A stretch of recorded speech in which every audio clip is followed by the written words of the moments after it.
Hello, I'm Colin Sanders and you're listening to the History Books Review. I read history books and I review them, and I'm currently reviewing Gibbon's Decline and Fall of the Roman Empire in a big way, and I've reached chapter 25, part 7. Power is always relative. The Roman Empire had lost some territory to the Persians, but this did not hugely reduce its resources. It remained the big beast in the jungle. For the Persians, however, acquiring some new provinces enhanced their capabilities considerably over where they had been before the peace treaty. They were still at a severe disadvantage in an all-out fight with the Romans, but they posed a much bigger threat than they used to. This meant that the forces deployed to defend against them had to be larger, and they had to be treated with a greater degree of diplomatic finesse. The Persians also had an asset in the form of Sapor, the wily and experienced monarch whose reign was to end up lasting 70 years, and who knew how to exploit every situation to his own advantage. The treaty the two powers had agreed in 363 had made Armenia nominally into a neutral country. The Persians soon subverted this to gain effective control. This was done with minimal subtlety. A Persian army simply deposed the pro-Roman monarch and replaced him with a pro-Persian one for the first time since the reign of Nero over 300 years before. A long-standing Roman advantage had been neutralized. The heir to the Armenian throne escaped and took refuge at the Emperor Valens' court. He could well have been turned into a trump card for the Romans to play. The legitimate Christian king of a largely Christian country was the ideal person to lead a Roman counterattack. But Valens, ruling the east from Constantinople, did not want to provoke another war with the Persians. He was very determined on this. When the Armenian royal started behaving in a way that could have made trouble, Valens ordered him killed. This was done in a particularly ham-fisted and public way, which must have harmed Rome's prestige in the area and handed the Persians a free PR opportunity. In recent years, the diplomatic world has been impressed by a concept coined by Joseph Nye, a political scientist at Harvard, called soft power. This is the amount of influence you have by virtue of how appealing your culture and ideas are and how well you behave. They didn't have a word for this idea in the ancient world, but they certainly had the thing. Betraying potential Christian allies to their enemies must have reduced the Romans' soft power. Any potential allies would certainly want to think twice if that was the way a friend of Rome could get treated. The trouble with soft power is that it is hard to track and to assess, especially for a state so long ago in history. It's hard enough in the present day. If you look, for instance, at how eager European politicians were to get a photo opportunity with Bill Clinton, or Barack Obama for that matter, compared to George Bush, it isn't hard to make a case that the US had less soft power under Bush than under Clinton. But how big an effect was this? It's hard to measure. I guess that the differences between US presidents probably don't turn out to be that significant. Both parties in the US follow much the same foreign policy, and at the end of the day, America remains America. But it doesn't follow from that soft power is never significant, and I think it can often be decisive. For example, I can see a big role for soft power in resolving the crisis of the 3rd century in Rome's favour, a time when it seemed to have become remarkably short of hard power. The continued existence of the empire was certainly under threat.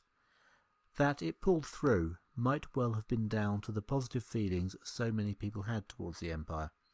At one point, Rome itself was under threat, but the population, the priests and the emperor all pulled together in its defence. This public spirit does not seem nearly so evident in the 4th century, and crass and untrustworthy behaviour by Valens might have made a very big contribution to this. But it is easy to see why Valens felt he had other priorities. The Goths that had entered the empire at the behest of Procopius were still around, even if his rebellion had failed, maybe 30,000 of them. Having penetrated the empire's defences, they were not inclined to return home empty-handed, and the situation amongst the Germans was beginning to look quite alarming from the Roman point of view. The empire had relied on maintaining the disunity of the German tribes, but a Gothic king called Hermanric had taken huge strides in establishing unity. He had established an extensive kingdom covering Crimea, Ukraine and Poland. His descendants later remembered him as a Gothic version of Alexander the Great, only with the rather significant difference that he was a late rather than an early starter. His conquests started at the age of 80 and continued until his death at 110.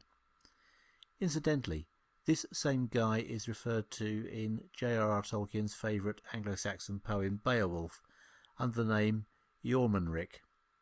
One of the characters in the poem has got some nifty golden gear, including a ring he has acquired from Jormunrek's stash of precious things. It isn't a magic ring, but you never know. It might have been the inspiration for the lead jewellery item in the Lord of the Rings. That may be fanciful, but it is nonetheless a remarkable thought that there was a time when the precursor of the language we speak was spoken from England across the centre of Europe and as far as the shores of the Black Sea. Valens and his able cavalry commander Victor started rounding up the Goths, who were creating chaos in the Balkans in the way that Goths tended to do. This proved to be a tough enough job in itself, but a delegation turned up at the court of Valens from Hermanric. This demanded fair treatment for the Goths who had, after all, simply responded to a summons from a legitimate member of the previous imperial family. In fact, rather than be treated as enemies, they should rather be seen as diplomats, with corresponding immunity, and that all prisoners taken should be released. The Goths had no doubt been moving up socially over the centuries of their contact with the civilized Romans. They were probably a bit more sophisticated than the tribesmen who had nearly overwhelmed the empire in the 3rd century. But even so, I can't help but wonder what the polished and effete courtiers of Byzantine Constantinople made of these illiterate Germans turning up and behaving as if they were actually somebody. In fact, the kinship wasn't that close. Hermanric was a ruler of the Ostrogoths, and the one who were causing the trouble were Visigoths, so Hermanric only had a mild claim to jurisdiction. Whatever, Victor turned their demands down out of hand. You can't really blame him. It was an outrageously cheeky request, but it's a good question as to whether the Romans ever realised just how powerful a monarch they were dealing with. Clearing the Goths out took 3 years and was a huge burden on the resources of the Eastern Empire. In the west, Valentinian took note and continued with his building up of the defences. This brought him into conflict with the Quadi on the north shore of the Danube, roughly modern Austria. The Quadi had been the terror of Rome during the reign of Marcus Aurelius some 200 years before, but their relationship with the Romans had mellowed with the passage of time. They lived right on the borders of the empire and generally got on with the emperors, so when they noticed the Romans were laying out the foundations of a fort right in their land, their first reaction was simply to register a complaint. At first, their objections were taken seriously and the scheme was halted while it was being investigated.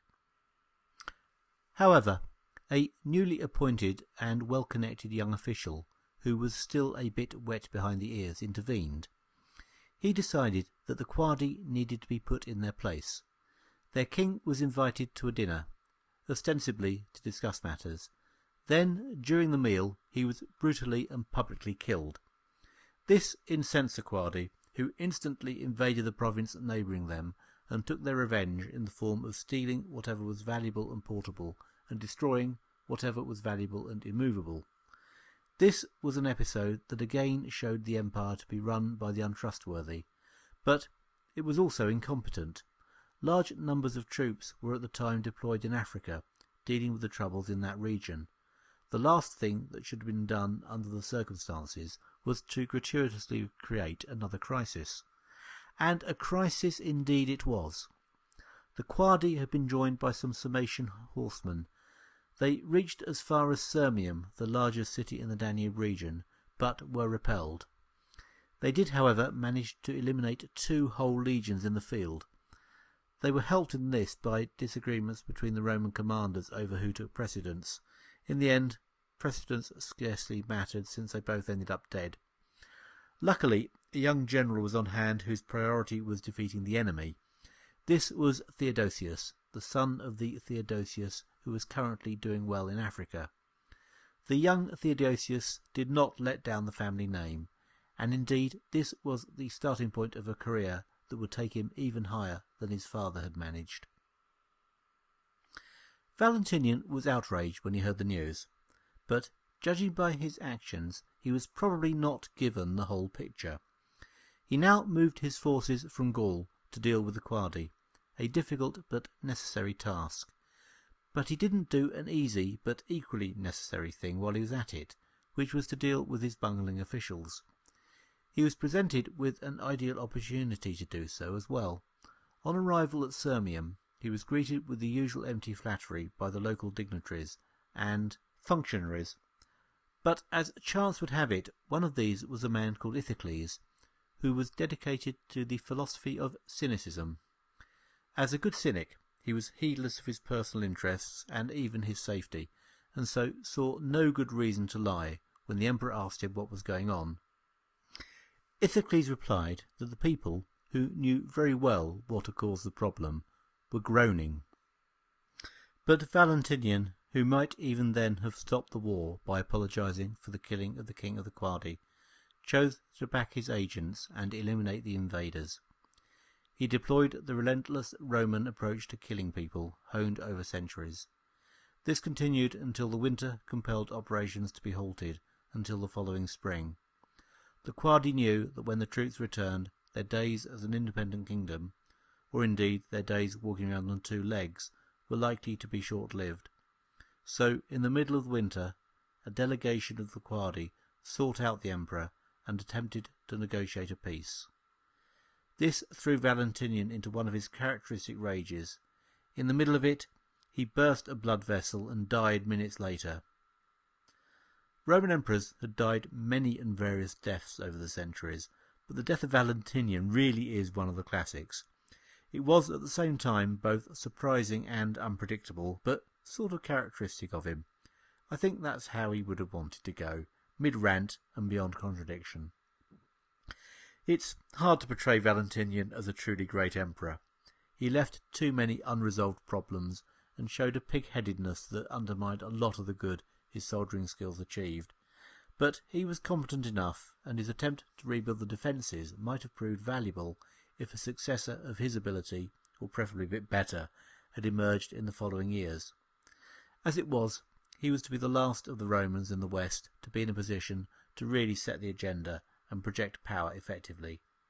This hid his biggest weakness, which was letting his courtiers get the better of him. His son, Gratian, succeeded him, but he was only 17. This opened the door to intriguing and plotting, and these were to be the characteristic activities of the actors joining the stage for the last couple of acts of the Roman Empire in the West. We will not see another leader like Valentinian. He was in many ways the last of the real Romans.